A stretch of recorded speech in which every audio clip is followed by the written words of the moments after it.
evening. Let's get a little philosophical, shall we, on a Friday night. Those that are watching YouTube videos are probably deep in thought. My intuitive abilities say you're probably deep in thought, longing to be somewhere, likely with someone just out of grasp. So, let's take your mind off of it with some deep intellectual thoughts. Not that I distract my mind for years and moments of such torment with such intellectual pursuits, but if it distracts you anyway. So, let's talk about a very controversial topic. Fate versus free will. It is what it is. Everything happens for a reason. Now, everything that happens due to somebody's will. Somebody exerting their will, perhaps on somebody else or a group of people, to get what they want. The question you have to ask yourself is, are you exerting your will? Or are you a slave to somebody else's? Yeah, once again, we're going to get into the whole fatalism versus free will. So, if you're a fatalist and you think everything happens for a reason, well, you simply wait around and see what happens, see whose free will and their exercise of it includes you and what role you have to play, or role you think you play. For the person exerting their will could be genuine, could be playing a character. Who knows? Tough to say. I don't know all your situations. I'm not clairvoyant. It'd be awesome if I was, but sadly, no, I do not have that gift. But free will in itself is not evil. Free will has been called sinful. It's not. Free will is simply exercising your choice to walk the path that you want to walk simply because you want it. I suppose it can be evil.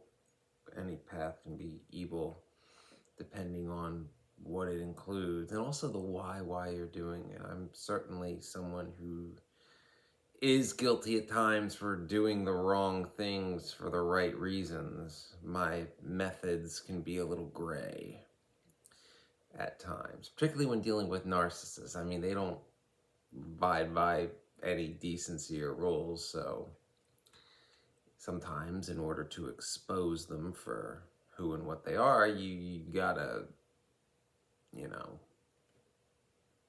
a little questionable. We're not talking like straight up evil, but it's like, it's kind of borderline, but justifiable if knowing what they are and their various crimes. Now, when walking the path of free will, you have to be able to answer questions to yourself honestly. What do you want? Why do you want it? Why is it important to you? And, if we're going to speak in the Lilithan sense, it would be, what price are you willing to pay?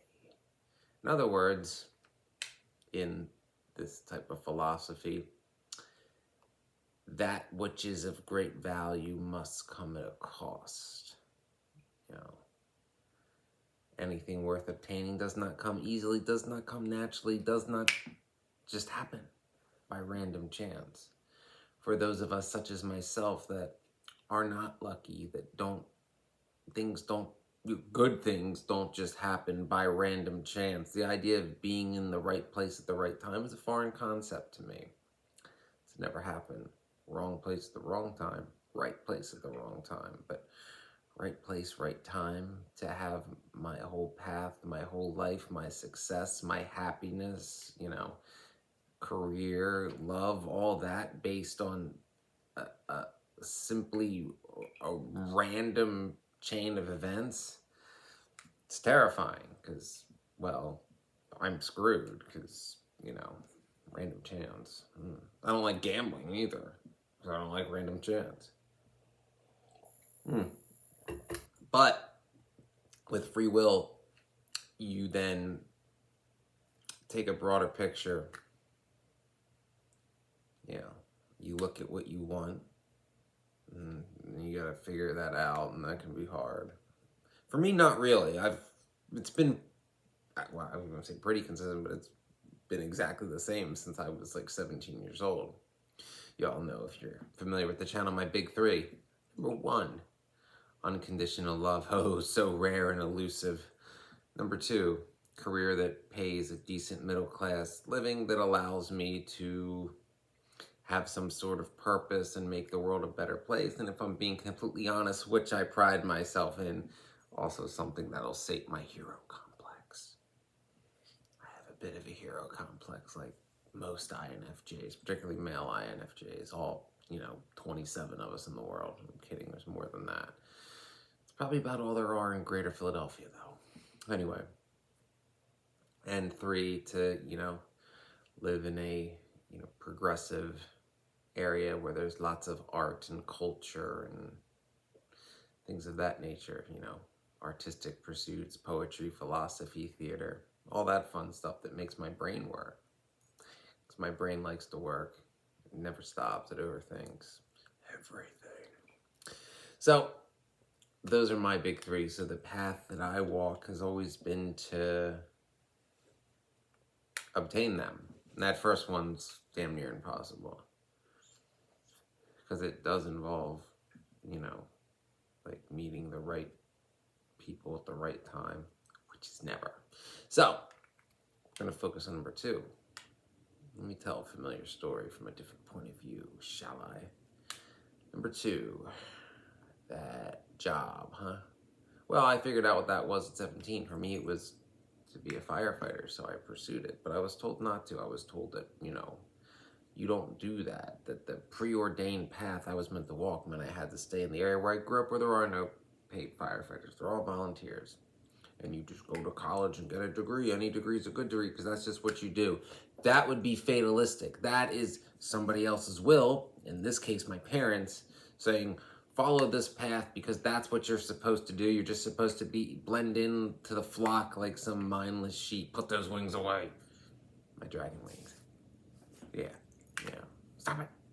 Put the sheep's clothing on. Yeah. It's hot and itchy. I don't like it. Doesn't feel comfortable.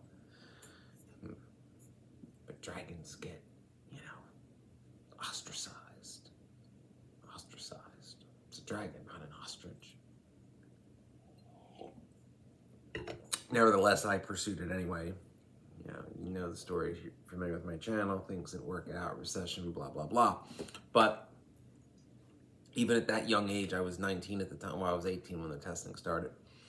I knew to pursue what I wanted and not what someone else wanted me to do. I knew what I wanted, and I had a strong enough sense of free will and defiance to pursue it, and damn the consequences.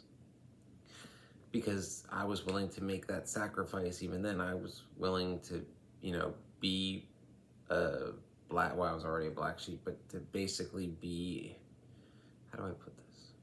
Cast out, of my family and, the inner circle that they grew up in, because they're like, no, you just stick with that.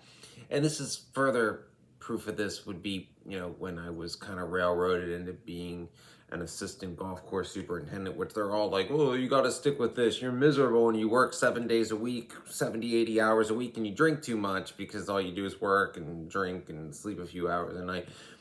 And it's cost you a couple relationships and, you barely see your friends and all that, but you just stay the course because everything happens for a reason. This is the path you landed on. It's like, no, this is the path I was essentially, marched down with a shotgun in my back. Half beaten to death. It's like, oh, I was beaten and bruised and a gun in my back. Yeah, but that's free will. No. But I eventually got off that path. But again, it came at a cost. Sacrifices had to be made. But I never looked back. I never regretted it. And that is one of the key things I want to get across in this video is you're going to come to crossroads, and the goddess Hecate is the goddess of the crossroads, by the way. I call Hecate of the roadside, lovely God where three roads meet. Lovely God where three roads meet. No. Hecate and I are acquainted. Anyway, she's Greek. Oh, great mother crone. But not acquainted in that way. God. But, yes. You have to be able to tell yourself, if you're on a path currently that you're being told you have to stick on, but you're not happy and it's not getting any better, and let's be honest, it's at best staying the same, but it's probably declining, whether rapidly or, you know, gradually. If there's another path that you want to go on that's calling to you, but you're like, oh no, no, no, no, no. I want to, but I can't, the timing's not right, you just got to do it. And you won't regret it. Will it be as transcendent and as amazing as you hope it would be? Maybe, maybe not. Will it be better than the path you're on that, you know, you're miserable on? Yeah, because if you weren't miserable, that other path wouldn't be calling to you now, would it? You know, if you were happy on the path you were at, you would at least achieve contentment, where it'd be like, things aren't exactly what I want, but I'm on the right path. You know, they're getting there. Like you would feel if you were content, you'd be like, well, I'm not where I want to be. I'm getting there, but I'm getting there slower than I want. That's a little different. You know, it's a pacing thing. It's a patience thing. But if you're on a path and you're trying to convince yourself to stay on it, and deep down you're not very good at lying to yourself, because I've been there. You know, you're miserable. Maybe you're dry heaving every day before you have to go to a job you hate. Not a good sign. Probably means you need to change careers. Just say it. And there's another path where you know you want to be on and it's been calling to you for a while. You got to take that leap. But only through free will can you take that leap and make that drastic change. Fate ain't going to lead you there. Fate will, you know. The continuum of fate is very resilient, and it expects you to be compliant. You know, it's like throwing a pebble in a pond. It sends ripples out, you know, or I'm sorry, a pebble in a rushing river. The current simply flows around it as if the obstruction were never there. The pull of the status quo is very resilient. It's very hard to obstruct it. You have to do something drastic. You can't do it incrementally and gradually. But I assure you, these drastic changes are always for the better, assuming if you're being called to it. I'm not telling you to make a change for change's sake. I'm saying if there is a change that is calling to you, that beckons to you, to have the bravery and free will to take it, because things will turn out better than what they are now. It's just been my opinion. And that's why you embrace free will. Swim against the current if you have to, and not just submit your will to the hand of fate, which is really somebody else's free will. Got it?